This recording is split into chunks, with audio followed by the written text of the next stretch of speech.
If you love motorcycles, you're going to like this video. Hi there, I'm Roger Johnson. This is another Roger Johnson's America episode. Now, did you see what I did there just a moment ago? If you watch the channel, normally I say, if you love America, you'll like this video. That's still true, but I switched it up for this episode because it is about motorcycles, Harley-Davidson motorcycles. Now, I'm not a motorcycle guy. I do have a really cool leather jacket and this stylish handlebar mustache. Maybe I should be a motorcycle guy, but I'm not. What I am, I'm a museum guy, I'm an American history guy, and I love a great American success story. This video, this adventure has it all. Stay tuned as I visit the Harley-Davidson Museum in Milwaukee, Wisconsin. I love to travel, and I love America. From the Purple Mountains' majesty and across the fruited plain, from sea to shining sea. I want you to join me as I celebrate America one adventure at a time. This is Roger Johnson's America. The Harley-Davidson Motorcycle Company has its world headquarters in Milwaukee, Wisconsin. That's also where the museum is located, right near downtown, right on the river. Milwaukee is also where the Harley-Davidson motorcycle got its start. Way back in 1903, William S. Harley, Arthur Davidson, Walter Davidson, and William Davidson established the Harley-Davidson Company after building their very first motorcycle in a small garage. Since then, the company has gained monumental, iconic American status right along with other great American companies like the Walt Disney Company or Apple Computers. They were also started in garages. There's a pattern there. Anyway, really cool story, and if you want to learn more about it, the museum is a great way to do it.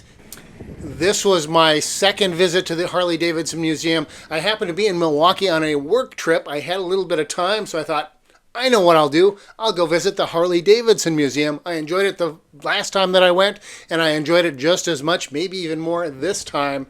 It is a very cool museum. You head on in, and there's some stuff outside. I'm going to cover that at the end of the video after I talk about the museum. But you head on in, and it's 2 levels. You come in on the first level there, you buy your ticket, and then they have you go up some stairs, and when you head on in, there's just this huge row of motorcycles, old motorcycles. They kind of go in chronological orders on the fenders. They got little placards with the dates for those various models of the motorcycles. I don't think they had one for every date, but when you come in, you see that big long line of motorcycles.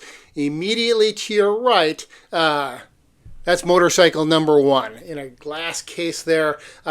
It is kind of cool. It's old, very old-timey. It was the very, very first Harley-Davidson motorcycle. The thing that I thought was kind of cool is it was belt-driven. You look and you see there's a belt instead of a chain or something that you would think of as more substantial that they would use today. I think they use chains on motorcycles today. Did I tell you I'm not a motorcycle guy? So surrounding that glass box containing the very first Harley-Davidson motorcycle, there's a light that goes around with dimensions that lays out exactly how big that garage was, that shed was that they built that motorcycle in. It's kind of neat, kind of cool. You get a sense of how much space they really had to work with when they were building that. That first room and then that series of rooms on that side cover the early history of Harley-Davidson motorcycles. Motorcycles are cool to look at, they're fun to ride, but they're also very practical. Very early on, the practical uses of motorcycles were explored, from military uses, police, post office, you name it. A lot of that's covered in that early section. The other side of that upper floor, there is an exhibit on motorcycle racing and some of the more fun aspects of motorcycles and cycling. Now, I mentioned that the museum is 2 floors, 2 levels. You come in on the first level, you go upstairs, and you see the exhibits up there. There's a big open area where you get to look down into the lower level. They've got an exhibit, a display of Evel Knievel going on a jump, and the motorcycle is suspended up in the air. Kind of cool. And you get to look down below. Got to get a preview of what's to come in the museum. When you get to the very end there, there is a really cool display of motorcycle gas tanks. Now, motorcycle gas tanks may not sound that interesting to you, but to me, I thought they were very interesting because that's where Harley-Davidson would place their logo. I'm not just a museum guy, an American history guy, a great American success story guy. I'm also a logo guy. And Harley-Davidson, unlike a lot of companies, they've kind of switched up their logo over the years. This is the iconic one here behind me on the screen. I love that logo, but they've done a bunch of different logos, and you could kind of see the different logos through the years, and very cool if you're into that. Now, where those are, if you keep heading down the hall, I kind of alluded to this earlier, not every motorcycle that they've ever built is on display, not every year is represented. They don't have that much room because there's a lot of years and a lot of motorcycles. But if you head down that hall, they've kind of got an archives. You can go in there and back behind cages, rebar, shelves and shelves and shelves of motorcycles and motorcycle parts that are being restored, being preserved. And it's not just the one floor either. There's an elevator. You go upstairs, and there's even more motorcycles, and that's kind of a neat element to that museum is you get to actually see the restoration process that's going on, and a number of different museums do that, but they do it here at the Harley-Davidson Museum as well. From there, you then, there's an elevator or there's stairs, you head downstairs to the first level, and more motorcycles, but also more exhibits on the cultural aspects of motorcycles and people that are very closely associated with motorcycles, with racing, with professions, police officers, that kind of thing.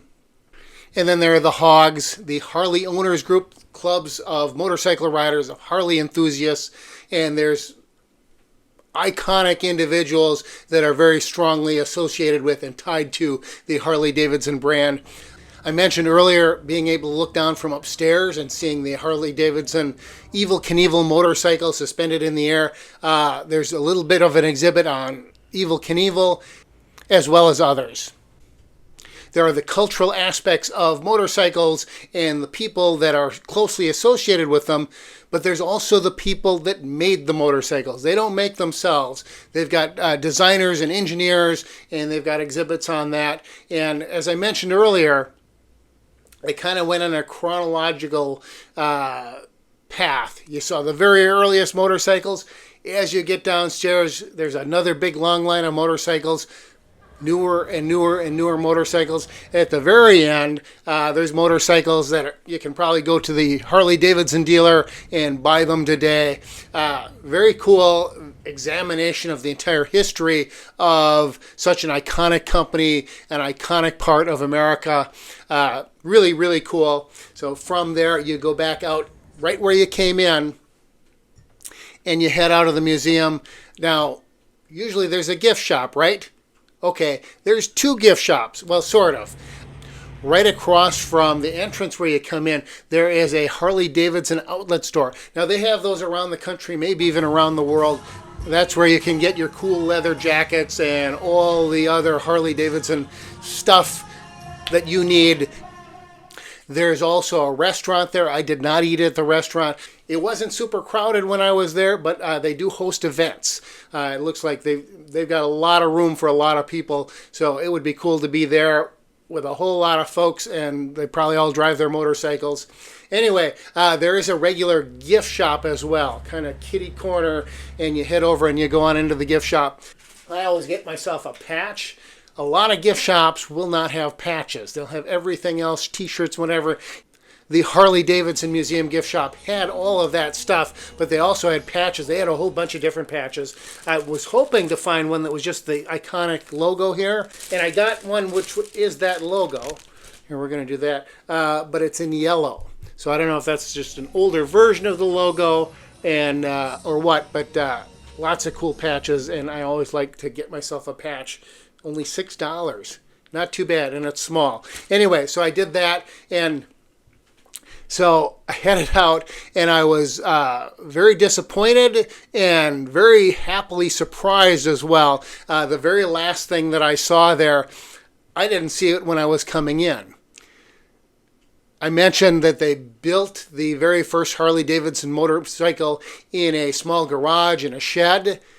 I thought, well, it's neat having the lights on the floor to show you how big it was, but it would be neat if they had a reproduction of the original shed.